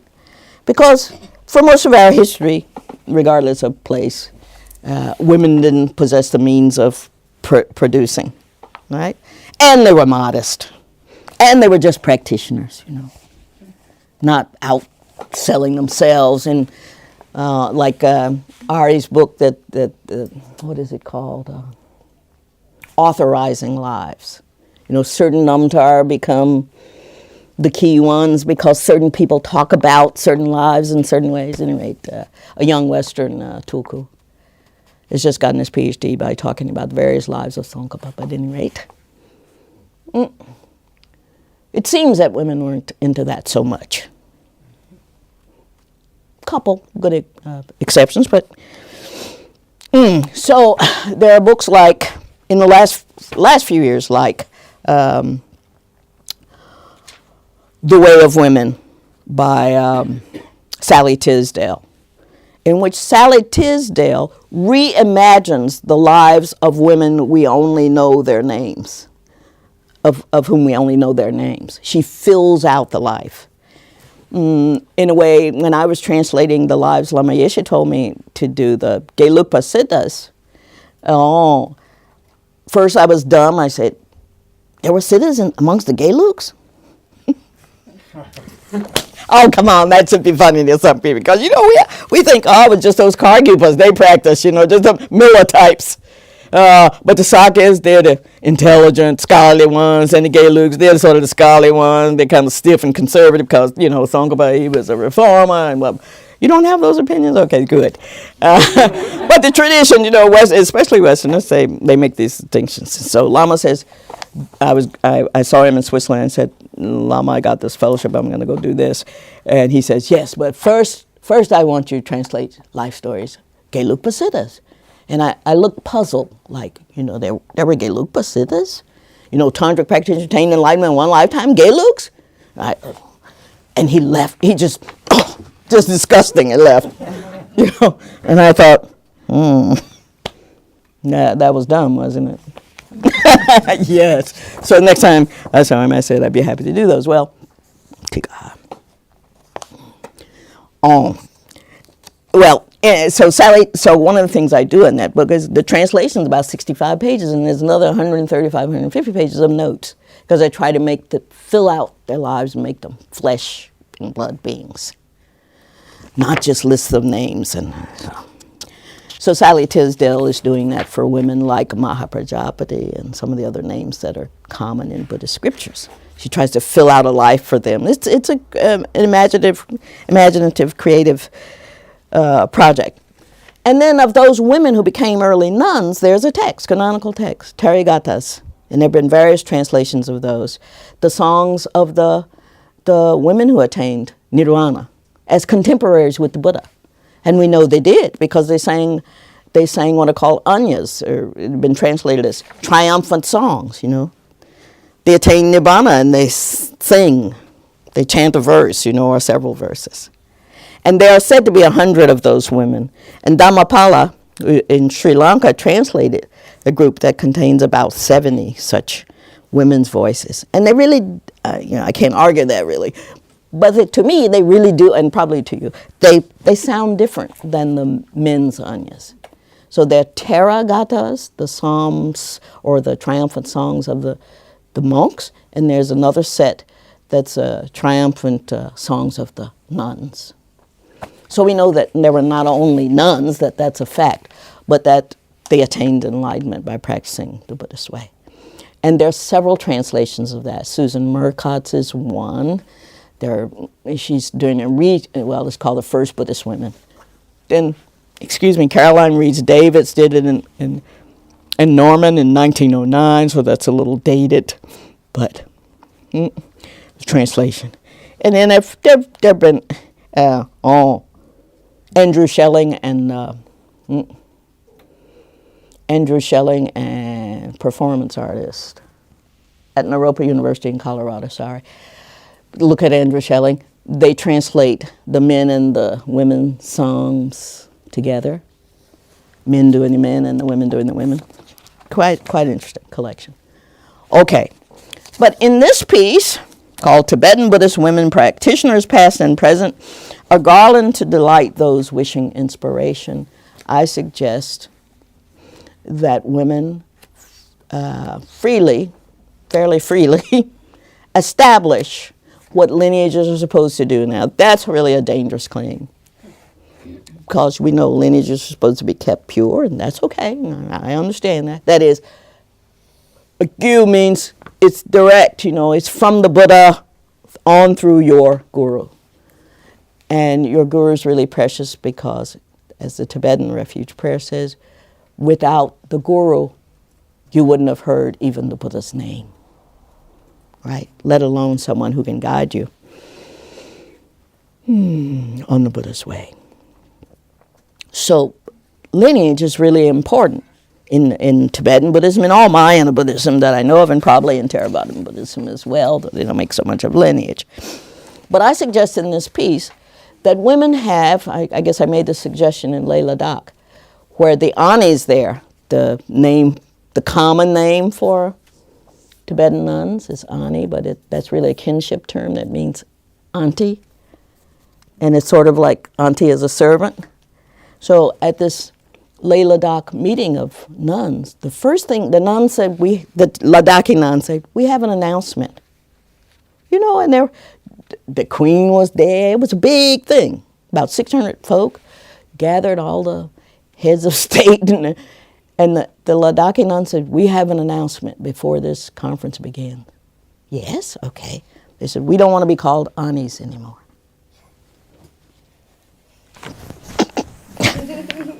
Brave women, and well, what do you want to be called? They said, well, we'll be called religious practitioners, And so, Chur, the Dharma, Ma, put a Ma on the end of it. That's what you can call us. Churmas, or Churmos. It was wonderful. Tika. So I write a little bit about that, and I suggested to those women that they have teachers. And those teachers might not have life stories, but you probably know some of it, some of the life. So please record it, and then make it part of the lineage that inspires you And I think that's perfectly all right, because that's what lineages do. They inspire.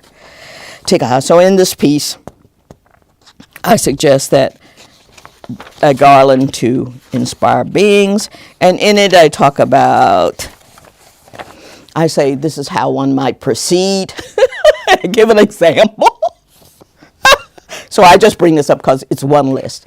Carmelita Soma has written a book recently called Eminent Women. Eminent Buddhist Women. Another Sunni press. Where these are life stories of eminent Buddhist practitioners, coming right up to modern times. There are many such collections. I have like a 40-page bibliography here that you can easily download from the net. A bibliography of women in Buddhism. You'll get historical, under different categories. Kate Dugan is a good one for looking at that. She was at Harvard a long time doing the Pluralism Project. Kate Dugan, Katedugan. She's done a grand bibliography that's available. And looking at life stories, here I talk about, just very briefly, Gelong Mapalmo. This is just a few Tibetan women teachers. Gelong Mapalmo, who created the Nyunye ritual. You know this? You take the 8 vows and then you fast. And you ask yourself, why is it that women fast? Oh, everybody fasts, right? Some people argue that in medieval times the nuns fasted so the monks could eat. And there's evidence for that. But at any rate, Gelong Mapalmo created the whole ritual of fasting that we do with taking the 8 vows, confessing before, prostrations before the 35 Buddhas and so forth. She did a kind of ritual that is very well respected in various schools. So Gelong Mapalmo, who was a young woman who apparently had leprosy for many years. And then she was introduced to the meditation of Avalokiteshvara, which is also what she's incorporated into that. And she did it until people couldn't believe that she was made perfectly clear and free of that disease. At any rate, she's known as the creator of that. There's Yeshe Sojal, who was apparently Pema Sambhawa's consort, Tibetan consort, the Indian one being Mandavara. But, Yeshe Sojal, who has quite an interesting life story, one of the things that is true about her is that she was a Dada in the way that, that is a Dada. Like Dharma, she was like Anand, who is known not only as being a playboy, but who's known as having a great memory. So when you hear Evam Mayam Shrutam Ekasmin Samaye, thus was heard by me on a certain occasion, that's Ananda speaking. He was a great Dada. So because of Yeshe Sojal, we have the life story of Pema Sambhawa and the first schools of Tibetan Buddhism, because she was a Dada. She had a great memory. So she's given us lots of texts. Tika, there's Machik Labdro, right? Who dances naked, right? You've seen that. Machik, who had a husband or several and 3 or 4 or 5 kids, who was a great she did pilgrimage for a while. But, she was an actual person. She was 15 when Milarepa was teaching. And she gave the one Amitabha sadhana to Rechung that was carried from India to Tibet.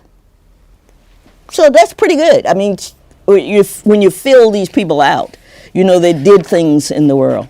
Machek, so she's not just the deity, almost. She was an actual person who developed the Chud practice. Now we know Chud, right? It's cutting off. Sometimes I've read Western, talking too much about text. Soon we go to question and answers. Sometimes I've read Western accounts of Chud,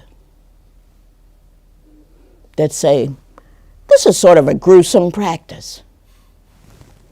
Well, nobody actually asks you to cut yourself up in pieces and feed it to the, the deities. And they talk like you can't read symbolism, This is a rather gruesome. Somebody call it cannibalistic. I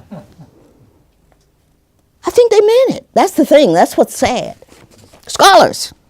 But at any rate, Matic develops this practice, which is great. When you get into the practice from the inside, when you're making music, when you're calling the dakinis, when you're doing dance movements, when you're doing certain gaits, the way that she creates a methodology which incorporates the body, which actually necessitates movement of the body and using the senses as a way of gaining liberation. It's quite something. That's a woman's model, which all men use. It's Chud, You see them with the drums and the damaru. Chud practitioners, what they're visualizing. It's quite amazing. I like to talk about Dakmema at times. Dakmema was Marpa's wife. Marpa was the teacher of Milarepa. Marpa, the Lotsawa, the great translator. Well, if you read Marpa's Namtar, his life story, what you see is a vivid community of active folk meditating. Milarepa is one of them. And when the person who was Marpa's son and the intended leader of his group after Marpa was hurt in an accident, and Milarepa finds him and picks up his skull and tries to keep the brain all intact and carries him back. Mila carries him back to their house. Marpa loses it totally. That's his son. Marpa, who'd been so tough on Mila, helping him to ripen his karma, all that incredible magic he could do. He was a powerful guru. He loses it when his son is near death. And Mila's looking like, wow, what happened, And then Dakmema, whose very name means selflessness, right? Dak, I, nan, me, ma. Dakmema, selflessness. Huh? She comes over and whispers into her son's ear as he's lying there, dying.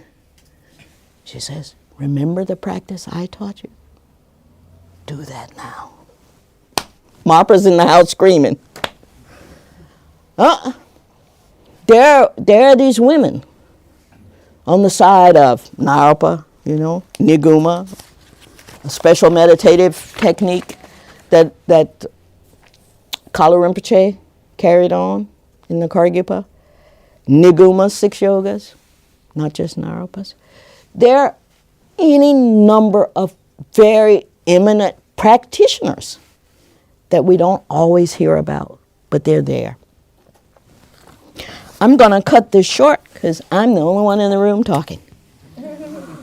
And ask you if there are questions or if there are comments. So I want to say the Buddha allowed nuns, and anytime women heard, whether they were lay women or they became monastics, they attained liberation and they continued to teach.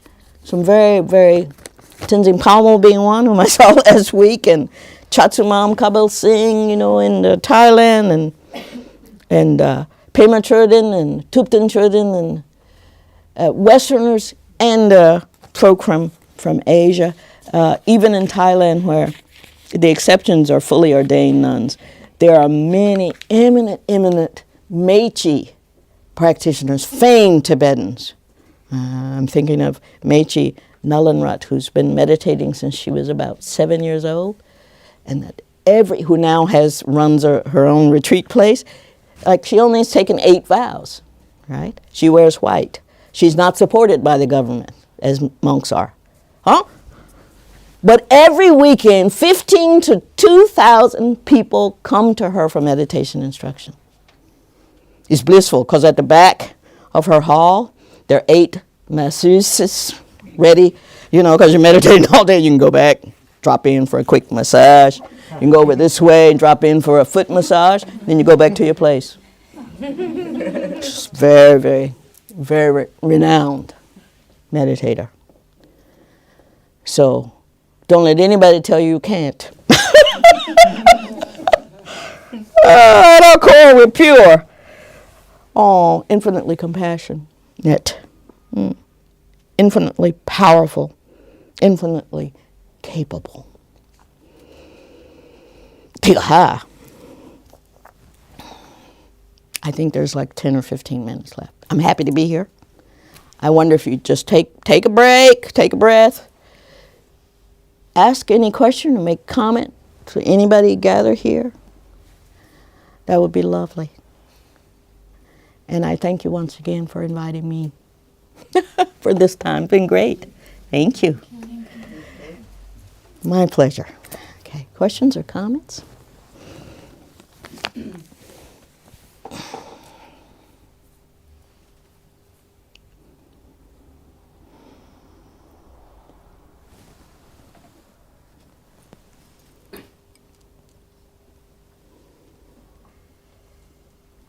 Ask your question, Jen. Sure. You mentioned the Queen Srimana Sutra, Mm-hmm. and I read it a while ago, and I understood in part of it that Queen Srimana was saying that in some of the texts, she was questioning how it looked like people were given credit for enlightenment. And she questioned, she said she thought in some cases the accreditation was exaggerated, which I thought was an astonishing thing to say in the sutra.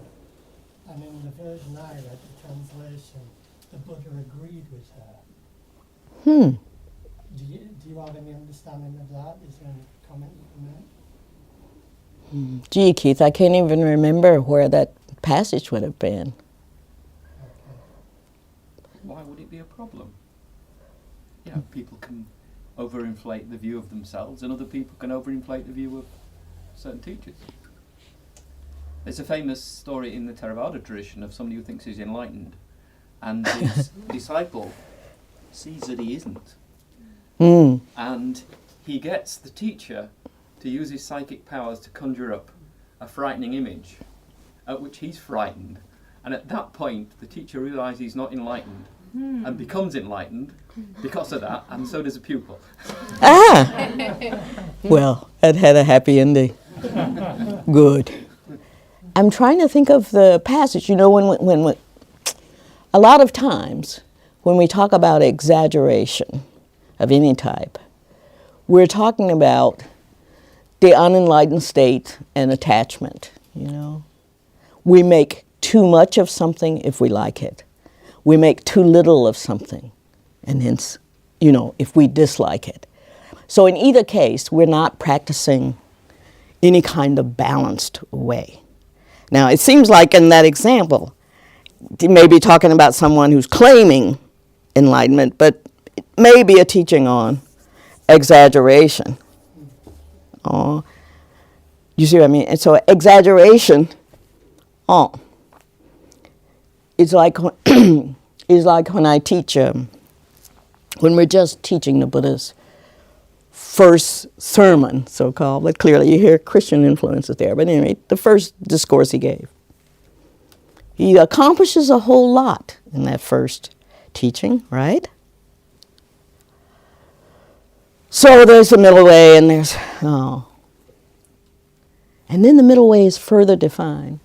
And a lot of people say that what he means and how he defines that should be in terms of right, which is not so great, at least in the West, because it comes with, you know, a heavy kind of, there's a way it ought to be, or wrong, there's a wrong some way. Then I tell students, but the actual word is samyak, which means perfect. And so it's perfect, an exaggeration I'm talking about. So what's perfect?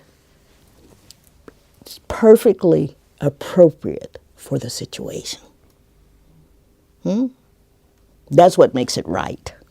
It's not right like right and wrong, right?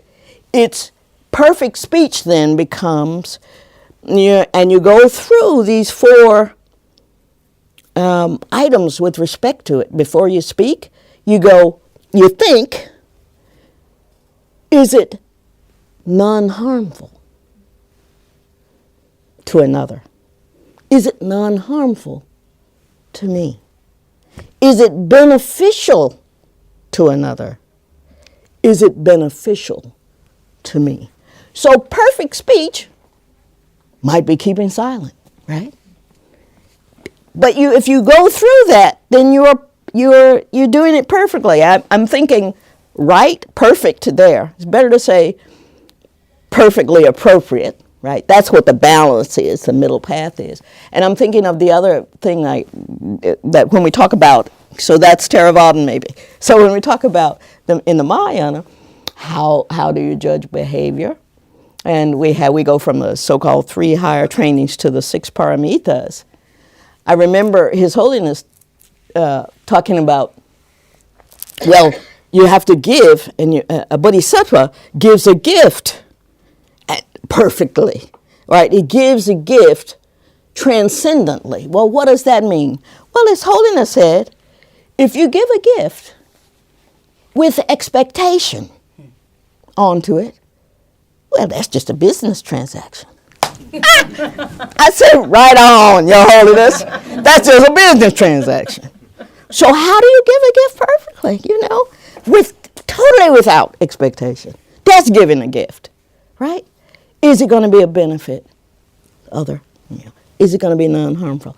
So I asked my students, Buddhism in a nutshell, I asked my students, what would you call Buddhism in a nutshell? And we have different, I'm going too long on this answer, but anyway, we have different ideas of it, I like, Martin Luther King, for example, quotes Dhammapada 5.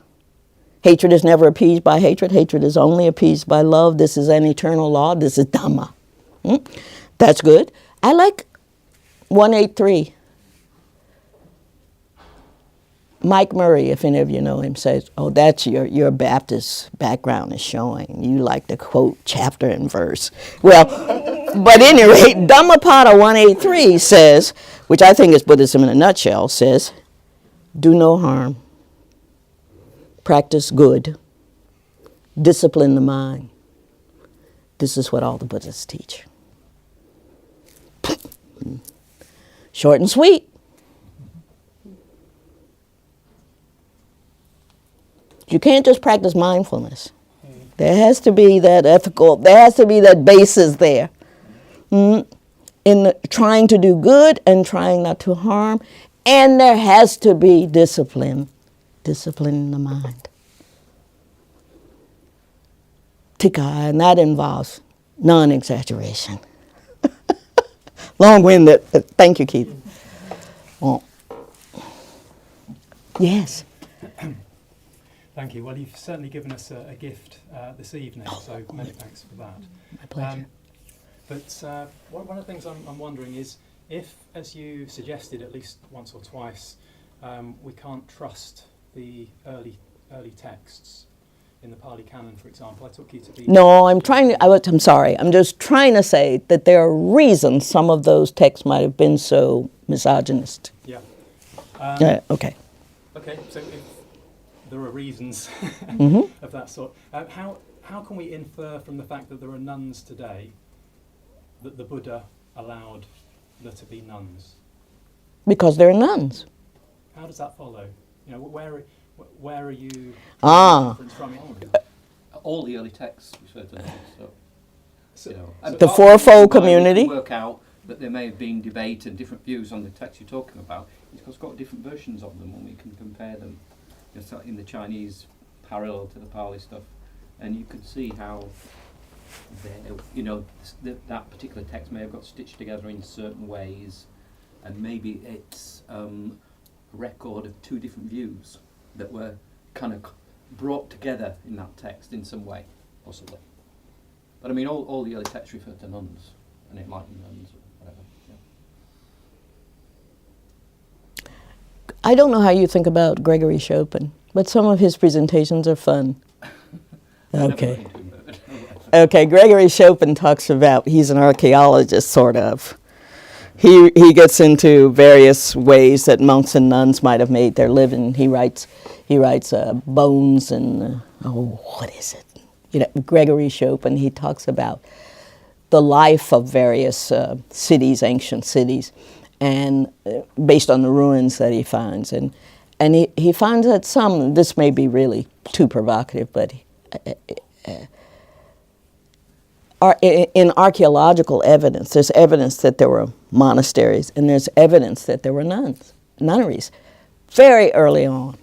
And some of those suggest, some that Gregory Chopin, Schoepen, talk about. He says there was clearly a nunnery here, but it's associated to something that was like a bar. Oh, because those nuns had to make money somehow. They were not being supported by them. Now he comes up with some very provocative ideas, but there's an archaeological record too. There are those gifts at the various stupas, Barhut and Sanchi, and we know those were nuns giving them. So I'm not sure I'm getting the question. Very interesting. What Peter says is very interesting, but it's not drawing the inference from the fact that there are nuns today that the Buddha allowed it. Okay, there's a long history of nuns, and you can pinpoint it, whether textually or otherwise. Okay. Okay. Good. Hi. Sure. I'm just going to say I can ask you a question. It's more of a personal question, but I'm not really sure. It's floating around there somewhere. I'm not sure how to. But it's about obviously you being a woman of colour, and Buddhism. Because I think in the West, the majority of Buddhists are white, and just in terms of, I suppose, your own personal journey as a woman of colour within the Buddhist communities in Sangha. Well, they're more than you would suspect. Because I said, I wrote one piece that's called, Yes, We're Buddhists Too. And why shouldn't we be, It's sort of like, somebody asked me, he said, oh, I didn't know there were. I'm sorry, I put British on that.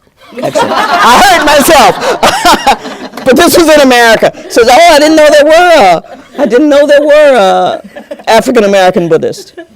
And that particular question, I said I smiled demurely, but, really I wanted to say, why shouldn't there be? Well, and that's, in fact, there are more there I'm meeting, but you're right. There are few, percentage-wise, there are few. But there are a few African-American Tibetan lamas. Yep.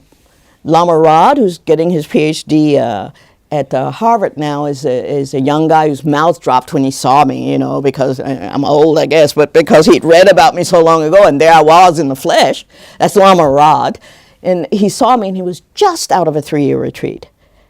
And he's officially titled, and there are a couple of lamas in, I just read about one in the latest Lion's Roar magazine. I know him for a long time, Jerry Gardner. He's a monk in, I think it's Arizona, somewhere in the Southwest.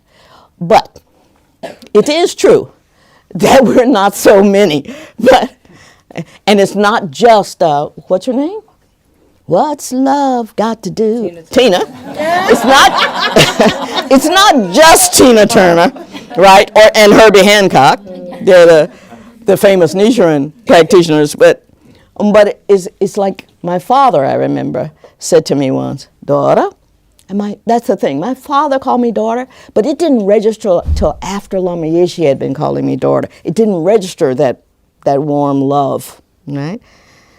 Gurus, it's impossible to describe the blessing that comes from somebody who loves you unconditionally.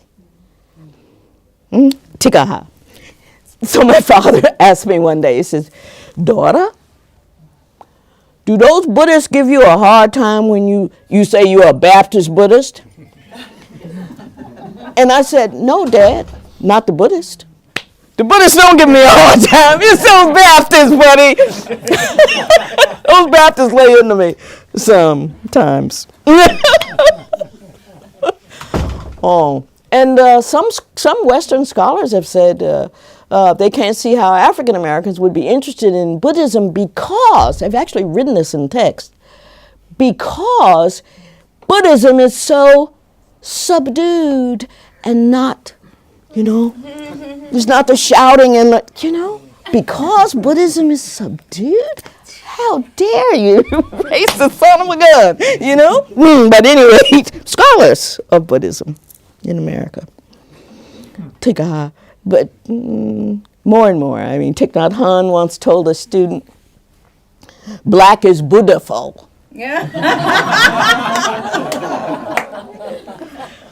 Black is Buddhaful. Might it be partly coming that Christianity is stronger amongst black people, relatively speaking? Absolutely. So that they feel they've got a spiritual tradition already, proportionally more. I don't know. I think. I don't know whether there's any truth. I'm going to interject. Right. I'm a Buddhist. I have been for 11 years. Right. When it comes down to Christianity and the ways in which Christianity was spread throughout the black community, a lot of that was done through slavery. Yeah. Right. That was how it actually came about. Right. So the fact of the African traditions, Yeah. some of them were actually quite tied actually to some of the Buddhist traditions actually, but that was lost. It was lost for 400 years for people. Right. So the idea of Christianity being something that's what that's basically what people are used to. But there are black Hindus, there's black denominations, there's everything. But I think it's the perception. There is a perception, and this is actually where there is an issue. It's not that there aren't black Buddhists. Right. No. It is absolutely that the perception is either the Buddhist is in an orange robe, or they are white hippie. Right. That is the perception. Okay. That is not Right, what right. Buddhism is about. Okay. Right. Thank you. Well done. Well said.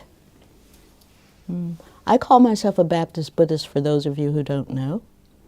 It's not a theological position at all. Okay, let's clear that up. It's because once when I was on a plane that looked as though it really was on its way to crashing, I found myself calling on both traditions.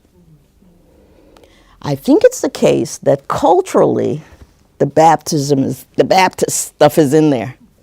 But if I want to solve a problem, it's undoubtedly through Buddhism that I do. Okay, so that's why I say I'm a Baptist Buddhist, because it came up in my experience, Buddhism is about, as Lama Yeshe always says, and over the years it gets deeper and deeper and deeper and deeper. In his hippie language, he always told us, check up, dear, check up. And that's really, that's check with your own experience, which what the Buddha said when he said to the first monks, Ehi, come and see for yourself. Check up, dear, check up. It's been so nice. Thank you. Thank you. Real pleasure.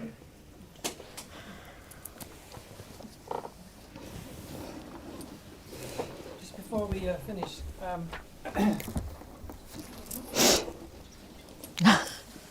it's my great pleasure to thank Sweet, you I so see much the for coming. Jola. And we noticed you expressed some interest in one of our Jola bags. So please accept this with Thank you. greatest, The Jola. Thank you so much. I would have been happy to pay you for the No, Jola please from don't. your shop.